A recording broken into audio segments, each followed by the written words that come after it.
Good morning. ये Wednesday morning है, ठीक है। और आज लेक्चर रिकॉर्ड कर रहे हैं। आज लेक्चर किसके लिए रिकॉर्ड कर रहे हैं? ये लेक्चर रिकॉर्ड कर रहे हैं क्लास 11th के लिए। क्लास 11th में क्या पढ़ा रहे थे? यूनिट एंड डायमेंशन स्टार्ट किया था। और यूनिट एंड डायमेंशन जो स्टार्ट किया था उसमें इससे पहले वाले क्लास में क्या करे थे? हाँ, होमोजेनिटी प्रिंसिपल हमने स्टार्ट किया था। और होमोजेनिटी प्रिंसिपल में आपको कुछ क्वेश्चन सॉल्व करने को बोला था। आज क्या करते हैं, कुछ और भी एप्लीकेशन है वो देख लेते हैं। फिर क्वेश्चंस जो अच्छे एग्जाम्स में आए हुए क्वेश्चंस हैं उन पे थोड़ा डिस्कशन कर लेंगे। तो आज मैं शायद मोस्ट देखो, अभी ना तुमको जब क्वेश्चन सॉल्व करने जाओगे ना, तो बहुत सारे ऐसे फिजिक्स के टर्म्स आएंगे जो तुमने कभी पढ़ा ही नहीं, कभी सुना ही नहीं। अब उनके भी डायमेंशंस आएंगे। अब थोड़ा मुश्किल होगा, स्टार्टिंग में थोड़ा मुश्किल होगा। आप जितने डायमेंशंस याद कर सकते हो याद कर लो, नहीं तो आप बाद में देखो, अगर मेजरली क्या है ना, रिलेशंस याद होने चाहिए। अगर आपको रिलेशंस याद है तो आप डायमेंशंस खुद से फाइंड आउट कर सकते हो। जैसे कुछ वर्ड है, कैपेसिटेंस है, एप्सिलॉन नॉट है, प्लैंक्स कांस्टेंट है, ग्रेविटेशनल कांस्टेंट है, इन सब के अब जिनका फॉर्मूला आपको पता है आप उनके डायमेंशन निकाल सकते हो। जिनका फॉर्मूला नहीं पता उनके डायमेंशंस के लिए आपको क्या करना पड़ेगा? थोड़ा सा मेहनत करना पड़ेगा, अभी याद करना पड़ेगा, ठीक है। तो अभी के लिए वो थोड़ा याद करके रख लेना, बाद में इतना प्रॉब्लम नहीं होगा, बाद में आप आराम से निकाल सकते हो। अभी एग्जाम्स में क्वेश्चंस आएंगे, बोलोगे सर हम तो ये जानते ही नहीं है क्या होता है। तो एनसीईआरटी बुक आपके पास ना, एनसीईआरटी बुक में देखना, एनसीईआरटी बुक के लास्ट में उन्होंने कुछ डायमेंशंस दे रखे हैं। वो डायमेंशंस आपको याद करने पड़ेंगे अभी, ठीक है। इसमें मैं हेल्प नहीं कर सकता। धीरे धीरे जब सिलेबस आगे बढ़ेगा तो आपको खुद ब खुद चीजें समझ में आ जाएंगी। अभी के लिए for this point of time you have to memorise all that dimensions. अगर आप डायमेंशंस नहीं याद रखोगे तो नहीं कर पाओगे क्वेश्चंस, ठीक है। चलिए स्टार्ट करते हैं। तो होमोजेनिटी प्रिंसिपल पे मैंने कुछ क्वेश्चन तुम्हें सॉल्व करा दिए थे, अच्छे क्वेश्चन सॉल्व करा दिए थे। अब कभी कभी ना जो क्वेश्चन मिलेगा, स्क्रीन शेयर करते हैं, शेयर स्क्रीन, ये गायब करो। हाँ, होमोजेनिटी प्रिंसिपल में याद क्या रखना है कि इक्वल्स टू के इधर जो टर्म है उसका डायमेंशन और उसका डायमेंशन सेम होना चाहिए। प्लस के इधर जो टर्म है, इधर जो टर्म है, दोनों का डायमेंशन सेम होना चाहिए। माइनस के इधर और इधर का टर्म का डायमेंशन क्या होना चाहिए? सेम होना चाहिए। इसी को हम बोलते हैं होमोजेनिटी प्रिंसिपल, ठीक है। अच्छा, कभी कभी ना आपको ऐसा कुछ एक्सप्रेशन मिलेगा, जैसे मान लो एक रिलेशन होता है f equals to eta into A dv upon dx, ठीक है। ऐसा एक रिलेशन होता है। ये यहाँ पे f जो है ना, f stands for viscous force, VISCOUS, viscous force. अब ये विस्कस फोर्स क्या है? फ्रिक्शन आप जानते हो ना, फ्रिक्शन क्या करता है? रिलेटिव मोशन को रोकने की कोशिश करता है। तो जो काम फ्रिक्शन का एयर में है वही काम लिक्विड में विस्कस का हो जाता है, विस्कोसिटी का हो जाता है, ठीक है। अब यहाँ पर F जो है वो फोर्स है। कोई भी फोर्स हो, फोर्स का डायमेंशन हमेशा mlt-2 रखना है।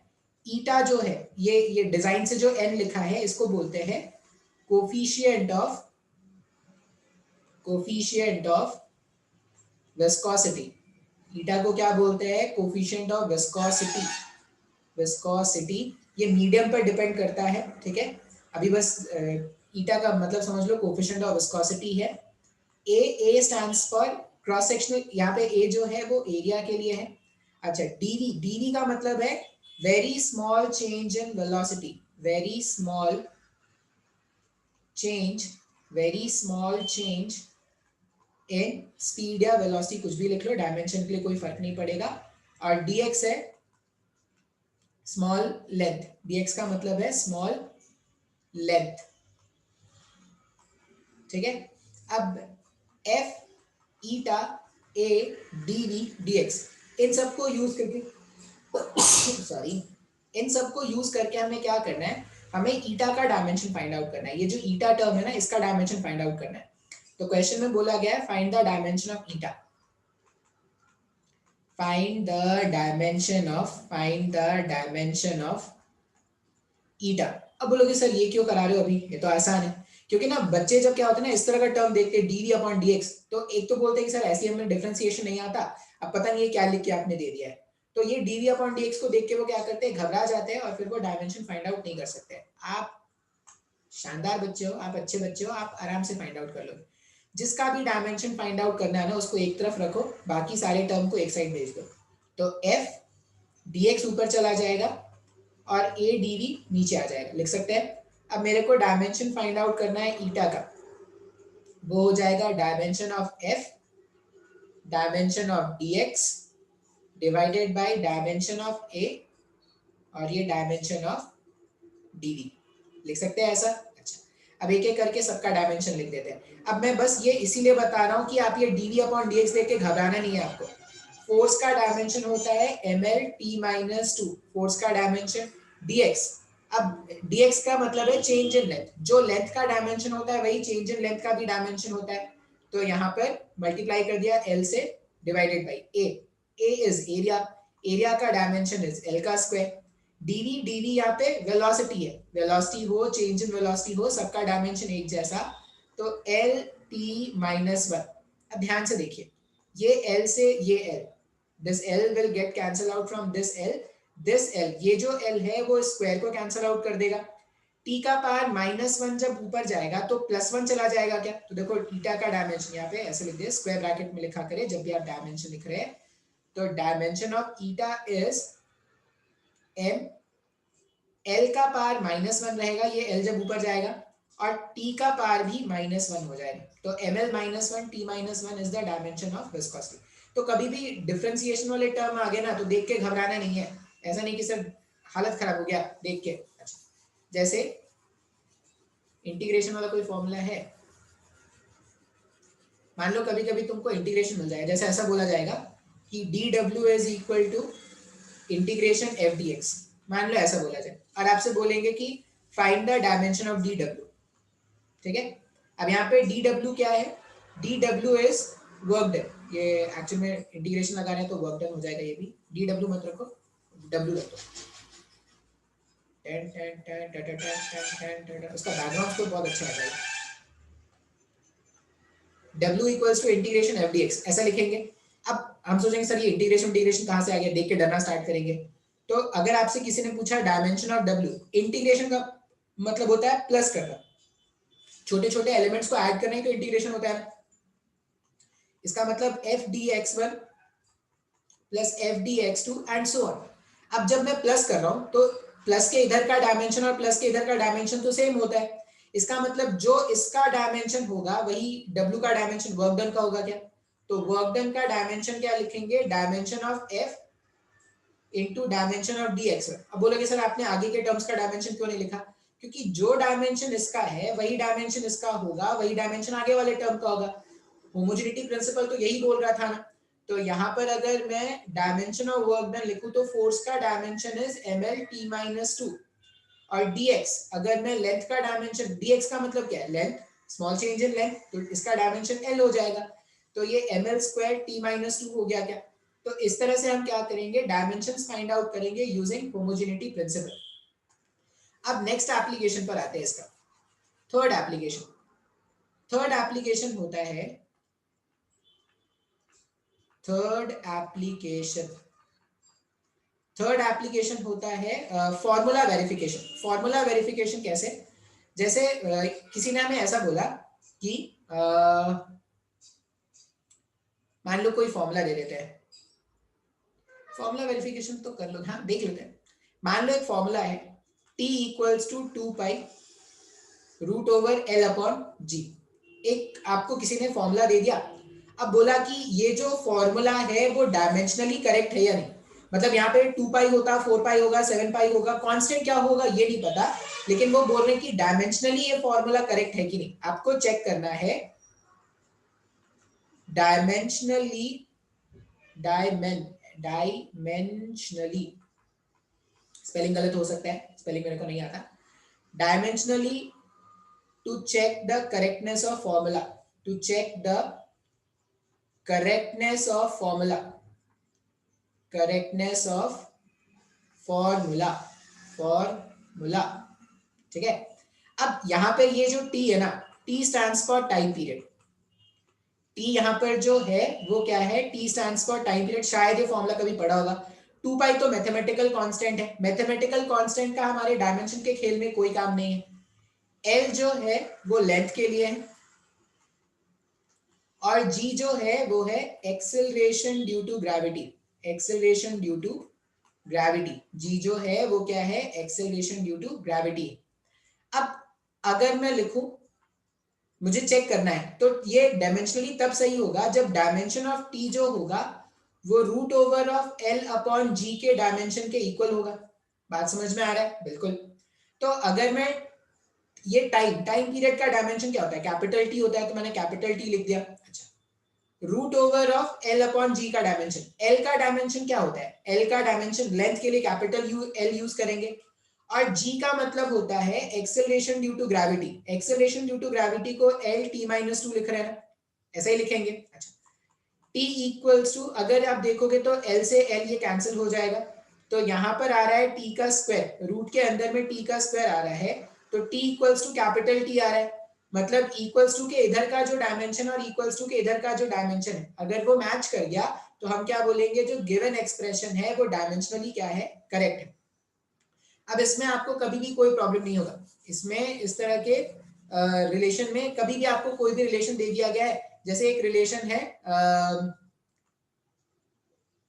v इक्वल्स टू, सॉरी, कोई भारी भरकम सा रिलेशन मेरे को याद है क्या, एक रिलेशन होगा, आगे जाके फ्लूइड्स में पढ़ोगे, टर्मिनल वेलोसिटी, टर्मिनल वेलोसिटी। अब वो बोल रहे हैं कि जो टर्मिनल वेलोसिटी v2 है, इसका वैल्यू होता है 2/9, फॉर्मूला याद नहीं आ रहा यार, टर्मिनल वेलोसिटी होता है 2/9, मैं एक बार फॉर्मूला देख लेता हूँ फिर मैं आपको बताता हूँ, फॉर्मूला भूल जाता हूँ। एक ऐसा फॉर्मूला दे रखा है टर्मिनल वेलोसिटी, अब ये v यहाँ पर क्या है, vt यहाँ पर टर्मिनल वेलोसिटी है, सिंपल लिखो वेलोसिटी है, अपने को डायमेंशन में टर्मिनल हो नॉन टर्मिनल हो क्या हो, वेलोसिटी है तो डायमेंशन निकालना आता है। 2/9 मैथमेटिकल कांस्टेंट है, इसके बारे में सोचेंगे नहीं, पाई भी मैथमेटिकल कांस्टेंट है, सोचेंगे नहीं। r यहाँ पर होता है रेडियस, r होता है radius, g is acceleration due to gravity, acceleration due to gravity, g का वैल्यू क्या है, एक्सेलरेशन ड्यू टू ग्रेविटी है, rho is density, rho is density, और सिग्मा भी डेंसिटी है, दोनों अलग अलग डेंसिटी है। एक ऑब्जेक्ट का डेंसिटी होता है, रो जो है वो ऑब्जेक्ट का डेंसिटी है, और सिग्मा जो है वो फ्लूइड लिक्विड का डेंसिटी होता है। ठीक है, आप परेशान ना हो। ईटा यहाँ पर क्या है, eta is coefficient of viscosity, coefficient of viscosity. हमें बोला गया है कि आप डायमेंशनली चेक करें कि ये जो गिवन फॉर्मूला है वो सही है या नहीं।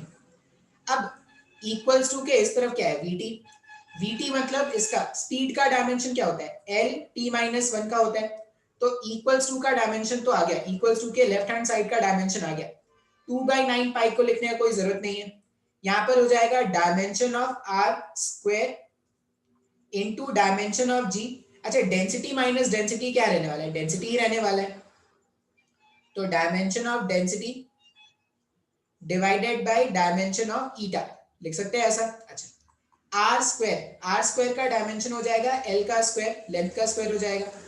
जी का डायमेंशन क्या है, जी का डायमेंशन है L T minus 2, acceleration due to gravity, acceleration तो एक्सेलरेशन का डायमेंशन लिख दो। डेंसिटी का मतलब होता है मास पर यूनिट वॉल्यूम, तो मास पर यूनिट वॉल्यूम करोगे तो एल का पावर -3 चला जाएगा। और अभी हमने देखा था कोफिशिएंट ऑफ विस्कोसिटी का जो डायमेंशन आया था m l minus 1 t minus 1, ऐसा कुछ आया था क्या, सबको सिंप्लीफाई कर लेते हैं। देखो क्या क्या कोई कैंसिल हो रहा है क्या, m से m गायब हो जाएगा, फिर यहाँ पर l टू द पावर -1 और हाँ, l टू द पावर -1 जब ऊपर जाएगा तो ये l स्क्वायर हो गया ना, ये l टू द पावर -1 जब ऊपर जाएगा तो ये l स्क्वायर हो जाएगा, तो पावर 2 और ये -3, तो l टू द पावर 1 बच रहा है ना, लेंथ वाले टर्म अगर मैं सॉल्व करूं तो l का पावर 1 बच रहा है, यहाँ पे t का पावर -2 है, यहाँ पे t का पावर -1 है, कैंसिल आउट करने पर t का पावर -1 हो जाएगा क्या। अब इक्वल्स टू के इस तरफ भी lt-1 है, इक्वल्स टू के इस तरफ भी lt-1 है, इक्वल्स टू के साइड का डायमेंशन और इक्वल्स टू के राइट का डायमेंशन अगर मैच कर गया तो क्या बोलेंगे, जो गिवन फॉर्मूला है वो डायमेंशनली करेक्ट है। अब ये जो डायमेंशनल एनालिसिस है ना, ये डायमेंशनली चेक करने का जो तरीका है, ये एग्जाम में बहुत हेल्प करता है। कभी कभी क्वेश्चन में क्या होता है ना, क्वेश्चन में आपसे पूछ लेंगे वेलोसिटी, मान लो कोई क्वेश्चन दिया गया है, उसमें आपसे पूछ लिया वेलोसिटी और उन्हें 4 ऑप्शन दे दिया आपको। अब आप वेलोसिटी अगर पूछा है तो जो वेलोसिटी का डायमेंशन है वो lt -1 होना चाहिए था। तो आप क्या करना, जो भी ऑप्शन है, अगर आपको सॉल्व करना आता है तो बहुत अच्छा है, वेल एंड गुड। अगर आपको सॉल्व करना नहीं आता ना, तो आप सारे जो ऑप्शंस है, सारे ऑप्शंस का क्या कर लो, डायमेंशन फाइंड आउट कर लो। एक या दो ऑप्शंस तो ऐसे जरूर रूल आउट कर दोगे जिनका डायमेंशन मैच नहीं कर रहा है। अब जिनका डायमेंशन मैच नहीं कर रहा उनको भगा दो, डायमेंशन मैच नहीं करता पहले हटा दो भाई, काम से उनको भगा दिया। अब मान लो 4 ऑप्शन में से 2 अगर भगा दिया तो 2 में ही तो जय माता दी करना होगा ना, तो आराम से कर सकते हैं। मतलब करेक्शन के चांसेस 50% हो जाएंगे, जो करेक्शन के चांसेस पहले 25% के थे, अब अगर 2 ऑप्शंस आपने एलिमिनेट कर दिया तो आपके करेक्शन के चांसेस बढ़ गए ना। तो इसीलिए आप क्या करना, डायमेंशनल एनालिसिस करना बहुत ज्यादा जरूरी है। इसलिए मैं बोल रहा हूँ कि अभी आप जितने भी डायमेंशन याद कर सकते हैं याद कर ले, ठीक है, बेकार नहीं जाएगा वो। ये हो गया टाइप 3 प्रॉब्लम। टाइप 3 प्रॉब्लम में कुछ खास नहीं था, हमें क्या करना था, लेफ्ट हैंड साइड के डायमेंशन को राइट हैंड के साइड के डायमेंशन से मैच करना था। अब अगर डायमेंशन मैच हो गया तो हम बोलते थे कि हाँ भाई साहब इक्वेशन जो है वो डायमेंशनली क्या है, करेक्ट है। अच्छा जी, इसका जो फोर्थ एप्लीकेशन है, इसका जो फोर्थ एप्लीकेशन है वो होता है for finding new relations, for finding new relations. अब कैसे होता है वो देखो, क्या बोला गया कि एक ऑब्जेक्ट है, ठीक है, एक ऐसा स्फेरिकल ऑब्जेक्ट है, कोई तो आर रेडियस का, और वो एक लिक्विड है, यहाँ पे एक लिक्विड है, और लिक्विड की विस्कोसिटी, लिक्विड का कोफिशिएंट ऑफ विस्कोसिटी, मैंने बताया था ना कोफिशिएंट ऑफ विस्कोसिटी, लिक्विड का कोफिशिएंट ऑफ विस्कोसिटी है। और नहीं भी अगर समझ में आ रहा है तो टेंशन मत लेना, बस आपको रिलेट करना सीखना है।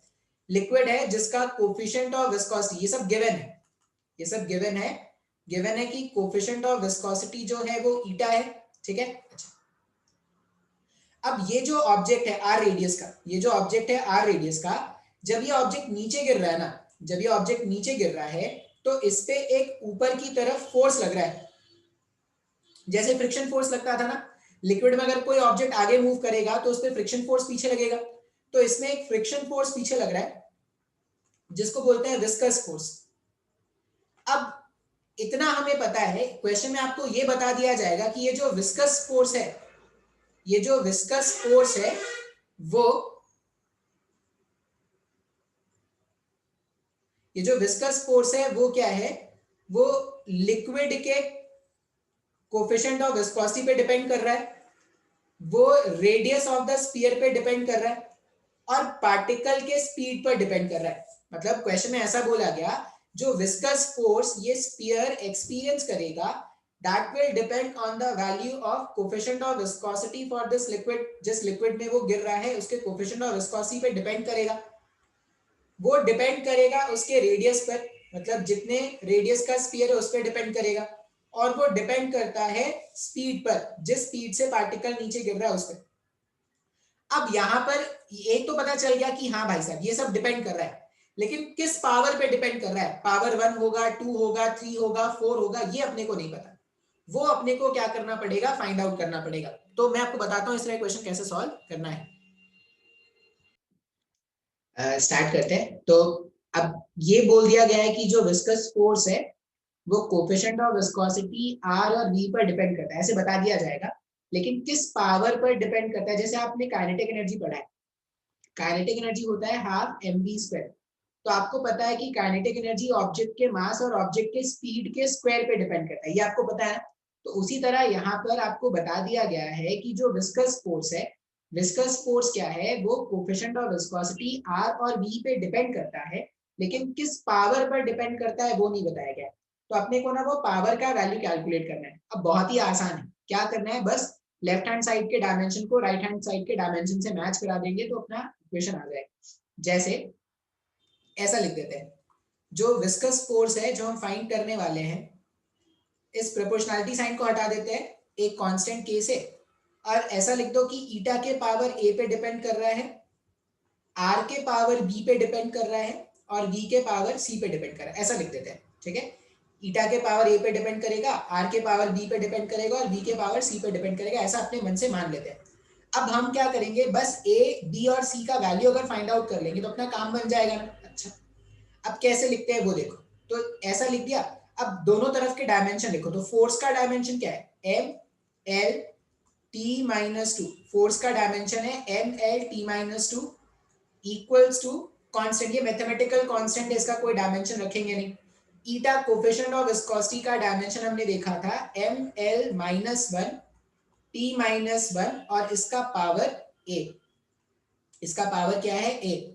आर आर रेडियस है तो लेंथ का पावर बी, वी वेलोसिटी है तो एल टी माइनस वन का पावर सी। अब अगर मैं इसको थोड़ा सिंप्लीफाई करूं तो M L T minus two equals to, अब इस कांस्टेंट का काम मेरे को नहीं, कांस्टेंट का काम डायमेंशनल एनालिसिस में मेरे को नहीं है, तो मैं उसको हटा दूं।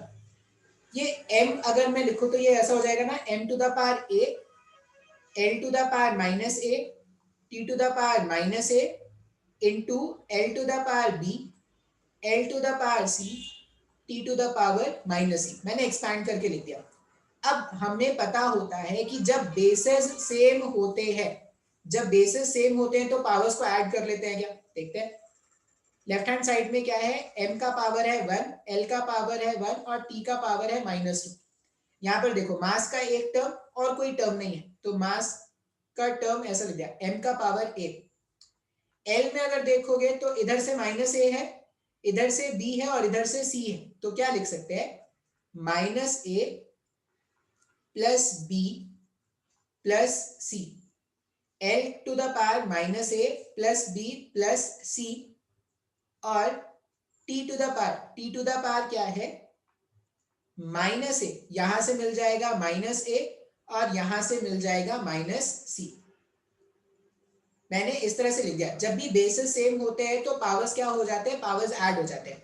अब अगर इसको डायमेंशनली करेक्ट होना है, अगर इस इक्वेशन को डायमेंशनली करेक्ट होना है तो इक्वल्स टू के इधर का डायमेंशन और इक्वल्स टू के इधर का डायमेंशन मैच करना चाहिए।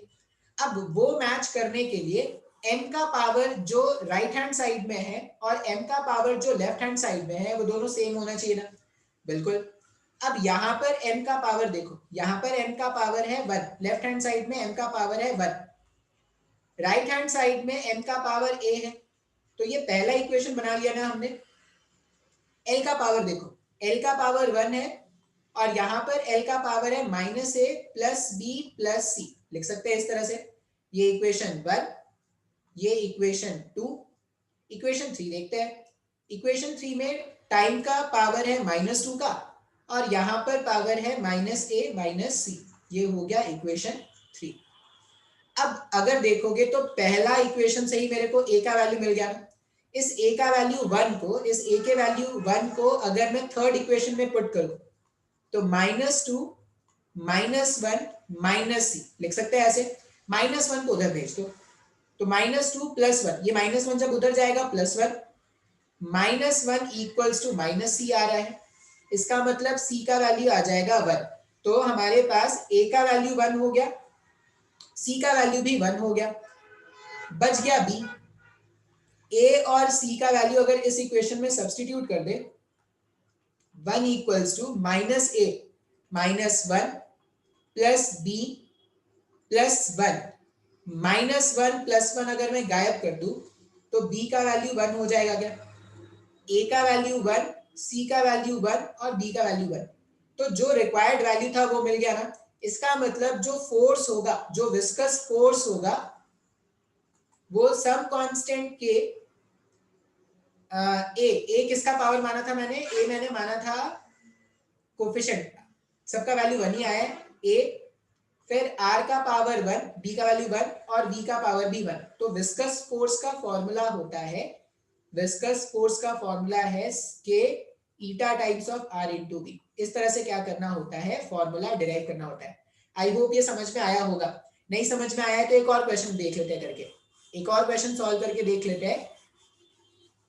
आसान है, कुछ तूफानी नहीं कर रहे। ऐसा बोला गया है कि सेंट्रीपिटल फोर्स, एक फोर्स है सेंट्रीपिटल फोर्स वो मास मास वेलोसिटी मास वेलोसिटी और रेडियस के प्रोपोर्शनल है। ठीक है, एक फोर्स है सेंट्रीपिटल फोर्स जो मास वेलोसिटी और रेडियस के प्रोपोर्शनल है। अच्छा, अब किस पावर में प्रोपोर्शनल है ये नहीं पता। एक बार पावर पता चल जाएगा तो फोर्स का अपन वैल्यू कैलकुलेट कर सकते हैं क्या?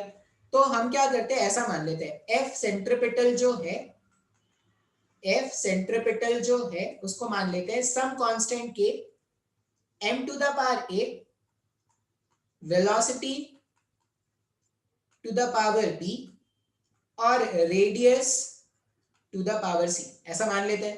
अच्छा, अब मेरा काम है a b और c का वैल्यू वापस से निकालना। तो फिर से सेंट्रीपिटल फोर्स हो, नॉर्मल फोर्स हो, वेट फोर्स हो, कोई भी फोर्स हो, फोर्स है मतलब इसका डायमेंशन क्या हो जाएगा, M L T minus two. ये मैथ्स वाला जो कांस्टेंट है उसका कोई डायमेंशन तो रखना नहीं है, तो उसको भगा दो।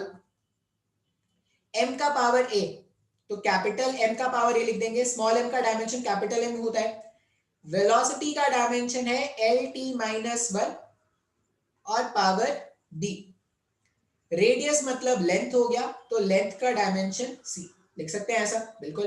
अच्छा, M L T minus two equals to m का पावर a, l का पावर b, t का पावर माइनस b, l का पावर c।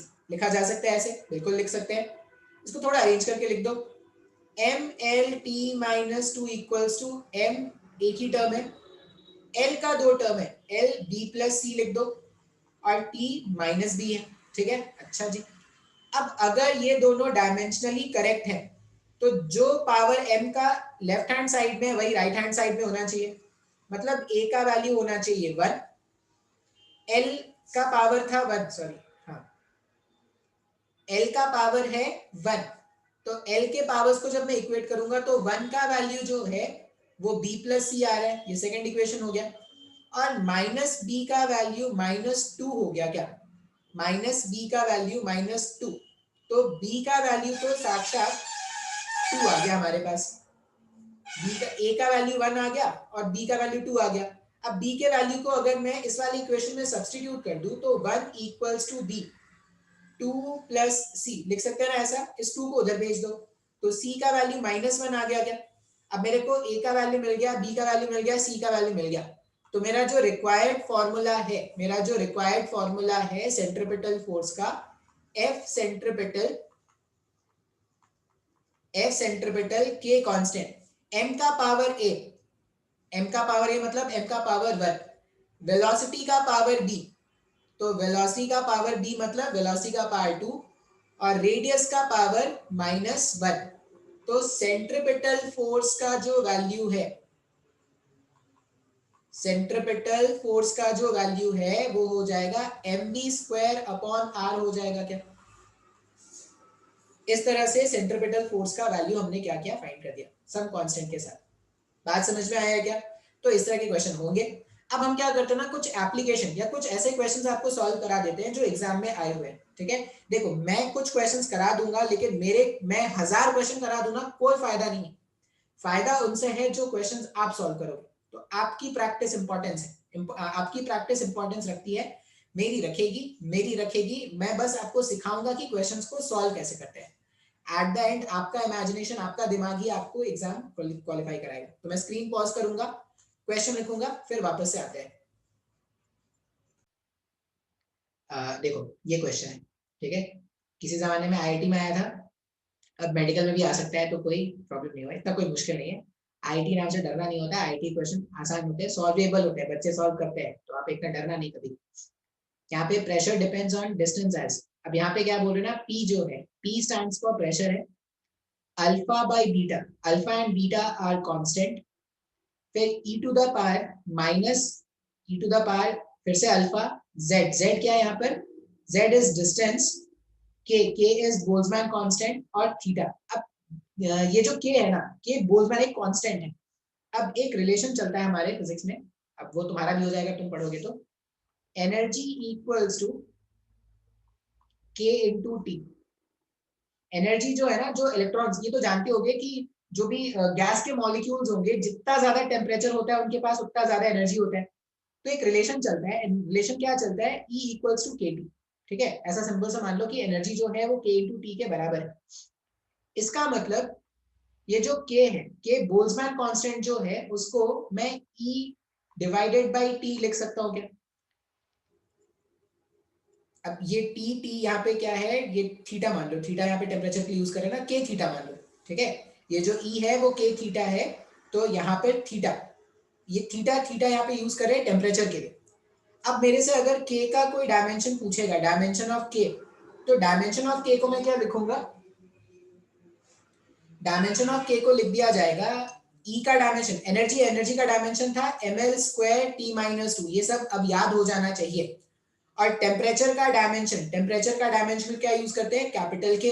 ठीक है, तो इस के वाले टर्म को अगर मैं ऊपर भेज दूं, तो बोल्ट्जमैन कांस्टेंट का जो डायमेंशन है वो ml square T minus to के माइनस वन हो गया क्या? ये मैंने फाइंड आउट करके बता दिया है अभी, लेकिन एग्जाम में ये आपको खुद से ढूंढना पड़ेगा।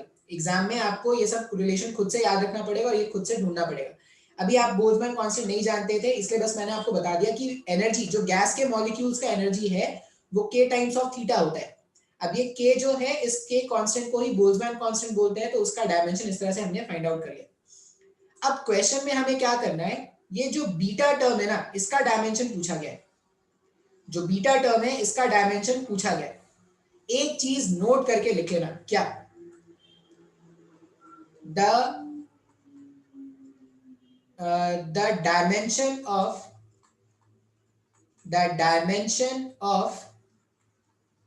Power of exponential term. ये क्वेश्चन बस इसीलिए कराया गया है ताकि मैं ये नोट बता सकूं आपको।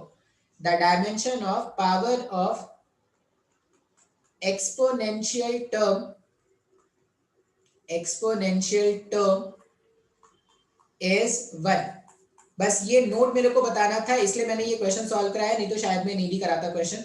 जो भी एक्सपोनेंशियल टर्म का पावर है, जैसे इस बार एक्सपोनेंशियल टर्म का पावर ये है ना, तो एक्सपोनेंशियल टर्म वाले पावर का डायमेंशन क्या है, 1 है। मतलब इस नोट के अकॉर्डिंग अल्फा जेड अपॉन के थीटा का जो डायमेंशन है उसका वैल्यू है 1। बात समझ में आ रहा है? अच्छा, इसका मतलब मैं ऐसा लिख सकता हूं, dimension of alpha, dimension of z, dimension of k, dimension of theta equals to 1।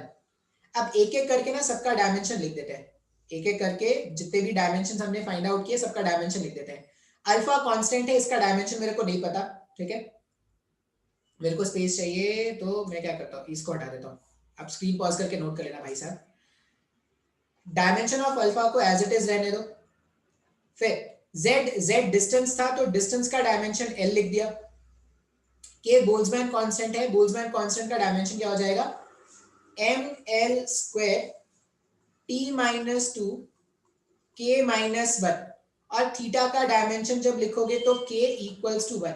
ये k माइनस वन और ये k गायब हो जाएंगे, l का टर्म इस स्क्वायर से गायब हो जाएगा, तो डायमेंशन ऑफ अल्फा जो है, इस पूरे टर्म को उधर भेज दो, m l t minus two. Alpha का जो डायमेंशन है वो आ गया m l t minus two, alpha का डायमेंशन मिल गया ना। अब एक बार अल्फा का डायमेंशन अगर मिल गया, एक बार अगर अल्फा का डायमेंशन मिल गया, तो हम बीटा का भी डायमेंशन फाइंड आउट कर सकते हैं। सबसे पहले देखो, अगर जिसको ये नोट नहीं याद रहता ना कि dimension of power of exponential term is 1, वो कभी क्वेश्चन को नहीं सॉल्व कर पाता। एक्सपोनेंशियल टर्म जब भी दिखे आपको, तो आप उसका डायमेंशन कर लेना 1। अब मुझे पता है कि ये जो पूरा पूरा एक्सपोनेंशियल टर्म है इसका कोई डायमेंशन है नहीं, ये जो पूरा पूरा एक्सपोनेंशियल टर्म है इसका कोई डायमेंशन नहीं। इसका मतलब क्या होगा, प्रेशर का जो डायमेंशन है, अब मैं अगर ऐसा लिखूं, पूरा इक्वेशन लिखूं, तो डायमेंशन ऑफ प्रेशर जो है वो dimension of alpha upon dimension of beta into dimension of ये जो एक्सपोनेंशियल टर्म था वो होना चाहिए। इस एक्सपोनेंशियल टर्म का डायमेंशन तो 1 है। अब प्रेशर का डायमेंशन क्या होता है, प्रेशर का डायमेंशन हमने पढ़ा है, प्रेशर है फोर्स अपॉन एरिया। प्रेशर अगर फोर्स अपॉन एरिया है, और देखो मेरे को बीटा का डायमेंशन फाइंड आउट करना है ना, तो मैं बीटा का डायमेंशन ऐसे लिखूंगा, dimension of alpha upon dimension of pressure. अब मैंने फाइंड आउट करके रखा था, मैंने फाइंड आउट करके रखा है अल्फा का डायमेंशन। अल्फा का डायमेंशन क्या लिख देंगे, ml_t-2 divided by pressure. Pressure है force upon area, force upon area जब आप करोगे तो ml-1 t-2 ml-1 force upon area. हाँ अब देखो m से m गायब, t⁻⁻2 से t⁻⁻2 गायब, ये जब ऊपर जाएगा तो l का स्क्वायर बन जाएगा क्या, तो डायमेंशन ऑफ बीटा आ रहा है l का स्क्वायर। एग्जाम में कैसा मिलेगा आपको, लिखा हुआ है m0 l2 t0, इस तरह से आपको एग्जाम में लिखा हुआ मिल जाएगा। ठीक है, मैं चेक कर लूं तो इसका आंसर क्या है, बिल्कुल सही आंसर आया है भाई साहब, शुक्रिया, शुक्रिया कॉन्ग्रेचुलेशंस, बिल्कुल सही आंसर आया है। दो बातें यहाँ पे इंपॉर्टेंट है, क्या, एक्सपोनेंशियल के जो पावर है, पावर वाले टर्म का हमेशा डायमेंशन क्या कर देना 1, किसी का भी टर्म का पावर है उसका डायमेंशन क्या कर देना 1, और पूरा पूरा exponential term as a whole का भी डायमेंशन क्या है 1। फिर होमोजेनिटी प्रिंसिपल लगा दो, इक्वल्स टू के इधर जो डायमेंशन है और इक्वल्स टू के इधर जो डायमेंशन है सेम कर दो, सिंपलीफाई करोगे आंसर आ जाएगा। एक और क्वेश्चन करके देखते हैं, नहीं समझ में आया है स्क्रीन पॉज करना, 10 बार देखना इसी क्वेश्चन को जब तक नहीं समझ। देखो नेक्स्ट क्वेश्चन कैसा है, the dimensions of length are expressed as, length का डायमेंशन ना इस तरह से लिखा हुआ है, कैपिटल G का पावर x, C का पावर y, H का पावर z, वेयर G क्या है, G is universal gravitational constant, ये शायद आपने ग्रेविटेशन में पढ़ा होगा। C क्या है, C is speed of light in air, speed of light in air है, स्पीड है C। और H क्या है, प्लैंक्स कांस्टेंट, शायद ये प्लैंक्स कांस्टेंट अभी तुमने नहीं पढ़ा होगा।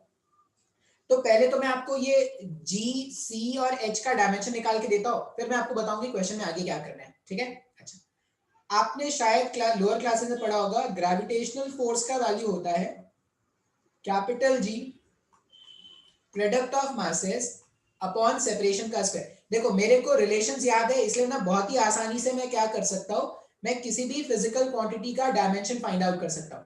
आपको प्रॉब्लम बस यही होगा कि आपके पास जो रिलेशन है वो आपको याद नहीं है। अगर आपको रिलेशन याद हो जाए तो आप क्या कर सकते हो, किसी भी फिजिकल क्वांटिटी का डायमेंशन फाइंड आउट कर सकते हो। अब यहाँ पर जिसका भी डायमेंशन फाइंड आउट करना है ना उसको एक साइड रख दो और बाकी सारे टर्म्स को दूसरे साइड रख दो। रख दिया ऐसे सर जी, आपने बोला हमने रख दिया। अब डायमेंशन ऑफ कैपिटल G जो है वो dimension of force, dimension of r का square, dimension of m1, dimension of m2, ऐसा होगा, बिल्कुल होगा सर। इसका मतलब डायमेंशन ऑफ G अगर मैं लिखूं तो वो हो जाएगा F, F मतलब फोर्स, फोर्स का डायमेंशन है ml_t-2। कुछ कुछ तो याद कर लेना, जनरल जनरल जो टर्म्स होते हैं वो बार बार आएंगे, याद कर लेना। r का स्क्वायर इज l का स्क्वायर, पहले वाले ऑब्जेक्ट का मास तो ये हो जाएगा उसका डायमेंशन m, दूसरे वाले के लिए भी m, this m will get cancel from this m। तो कैपिटल G का डायमेंशन जो आ रहा है मैं यहाँ पे लिख देता हूँ, m का पावर चलेगा -1, थोड़ा स्पेस लेके लिखते हैं तो ज्यादा अच्छा लिखेगा।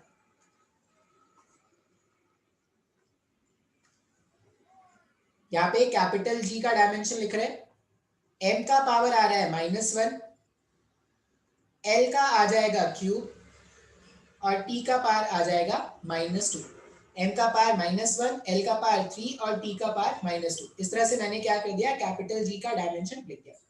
बात समझ में आ रहा है, बिल्कुल। अच्छा c क्या है, c तो स्पीड है ना, स्पीड का डायमेंशन में प्रॉब्लम नहीं होगा आपको, स्पीड का डायमेंशन तो l_t-1 है। नेक्स्ट टर्म है h, प्लैंक्स कांस्टेंट। अब इसके लिए मैं एक रिलेशन आपको बताता हूं, पहले एक रिलेशन चलता है, ये सब जब आप मॉडर्न फिजिक्स पढ़ोगे या केमिस्ट्री में भी आप पढ़ोगे, एनर्जी, लाइट जो है, लाइट जो है वो फोटॉन से बना होता है, शायद आपने सुना होगा light is made up of photons, और फोटॉन्स पैकेट ऑफ एनर्जी है, और उनके एनर्जी को कैसे लिखते हैं, h टाइम्स ऑफ फ्रीक्वेंसी से लिखते हैं। फोटॉन की जो एनर्जी होती है उसको h टाइम्स ऑफ फ्रीक्वेंसी से लिखते हैं। अब ये जो h यहाँ पर आ रहा है ना, h को ही हम क्या बोलते हैं, h को ही बोलते हैं Planck's constant on the name of scientist, PLANCKS, Planck's constant. ठीक है, तो अगर मेरे को h का डायमेंशन फाइंड करना है तो h को एक साइड रखो और बाकी सारे टर्म को दूसरे साइड रख दो, तो एनर्जी अपॉन फ्रीक्वेंसी लिख सकते हैं ऐसा। अच्छा, एनर्जी का डायमेंशन तो जानते हैं, ml² t-2, ये एनर्जी का डायमेंशन है। फ्रीक्वेंसी का मतलब होता है एक सेकंड में कितने कंप्लीट ऑसिलेशन हुए, या शायद अगर आपको नहीं पता तो एक रिलेशन होता है, फ्रीक्वेंसी इज 1 टाइम पीरियड। अगर नहीं पता तो ये याद रख लेना, फ्रीक्वेंसी 1 टाइम पीरियड है अगर, तो 1/सेकंड, यहाँ पे इसका डायमेंशन क्या हो जाएगा 1/T, तो T⁻⁻1 फ्रीक्वेंसी का डायमेंशन हुआ क्या। तो जब आप इसको सिंप्लीफाई करोगे ना, तो डायमेंशन ऑफ h का डायमेंशन कितना आ जाएगा, h का डायमेंशन आ जाएगा ml² T⁻⁻2 T⁻⁻1, सिंप्लीफाई करने पर -1 आएगा क्या। तो कैपिटल G का डायमेंशन मिल गया, कैपिटल C का डायमेंशन मिल गया और स्मॉल h का डायमेंशन मिल गया, इन सब का डायमेंशन मिल गया ना। अब हमसे ये पूछा गया है कि हमने लेंथ को एक्सप्रेस किया है G, C और H के टर्म्स में, तो x, y और z का क्या वैल्यू है वो बताना है। अगर आप लेंथ को एक्सप्रेस करना चाहते हो G, C, H और Z में, अभी हमने सॉल्व किया था ना, वो बता देते थे कि लेंथ इनके जैसे ये फैक्ट है, जैसे फोर्स है, जैसे मैंने वो निकाला टर्मिनल वेलोसिटी, फोर्स निकाला था 6 पाई, फोर्स क्या आया था ईटा इंटू पाई आरवी, ईटा आरवी ऐसा कुछ आया था ना। तो मैंने आपको रिलेशन बता दिया, अब किस पावर पे डिपेंड करेगा वो कैलकुलेट करना हमने सीखा था ना। तो यहां पर क्या करेंगे, किस पावर पर डिपेंड करता है वो कैलकुलेट करना सीखते हैं। उसके लिए क्या करते हैं, यहां पर बोल रहे हैं कि लेंथ जो है वो g के पावर x पे डिपेंड कर रहा है, c के पावर y पे डिपेंड कर रहा है और h के पावर z पे डिपेंड कर रहा है, ऐसे ही तो बोल रहे हैं ना। ठीक है, चलो स्टार्ट करते हैं। अब यहाँ पर सिर्फ l का टर्म है, मतलब m का पावर 0 है और टाइम का भी पावर, कैपिटल T का पावर भी 0 है क्या, ऐसे अपने मन से हमने लिख दिया, m equals to 0 l t⁻0। Capital G का डायमेंशन कितना आया था -1 L3, क्या हो गया यार, ये बंद क्यों हो गया,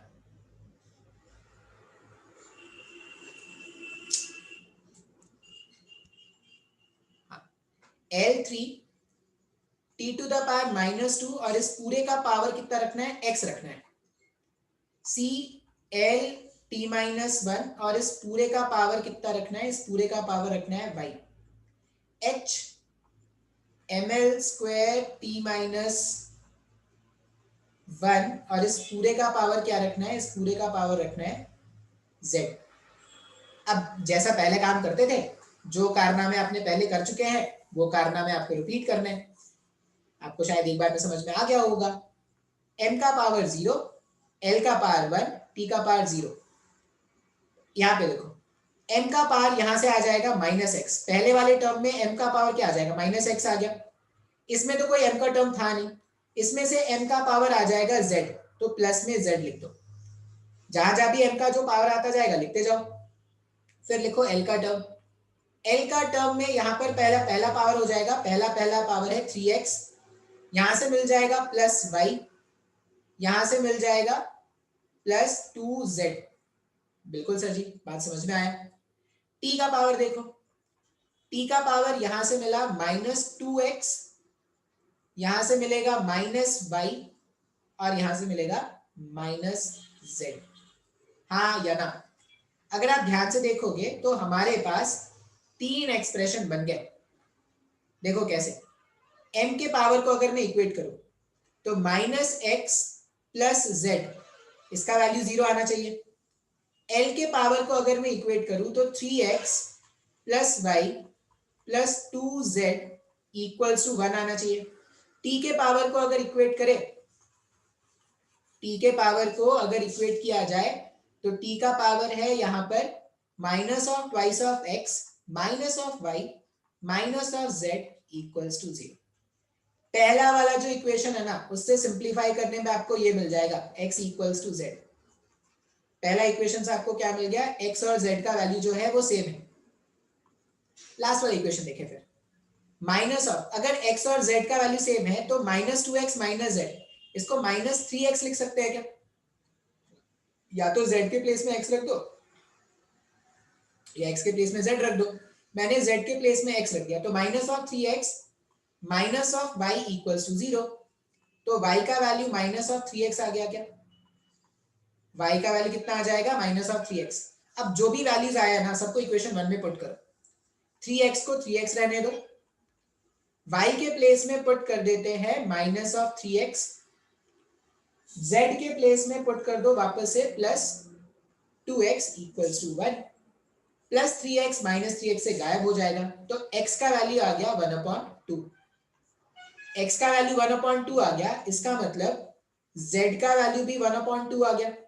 x का वैल्यू मिल गया, z का वैल्यू मिल गया, और y आ जाएगा -3/2। मतलब x का वैल्यू भी मिल गया, g का पावर हाफ होगा, फिर c का पावर -3/2 होगा, और एक और टर्म था h का पावर हाफ होगा। ये अपना आंसर है। तो इस तरह से हम क्या करते हैं, एक्सप्रेस करते हैं। अब ये मैंने क्वेश्चन सॉल्व किए हैं, आप जब खुद से क्वेश्चंस लगाओगे तब आपको पता चलेगा कि आपको समझ में आया भी है कि सिर्फ हवा में बातें हो रही थी। ठीक है, तो ये क्वेश्चन मैंने कुछ अच्छे क्वेश्चन सॉल्व करा दिए, मेरे तरफ से मैंने खत्म कर दिया है। आपके तरफ से तो अभी चीजें स्टार्ट नहीं है, जहां पे मैं खत्म करता हूं वहां पे आप लोग स्टार्ट करते हैं। तो आप स्टार्ट करिए, क्वेश्चन सॉल्व कीजिए। डाउट्स होंगे तो बेझिझक पूछिए, बिन दहाड़े पूछिए, डाउट्स जितने पूछ सकते हैं। चलिए भाई साहब, इतना ही रहने देते हैं आज।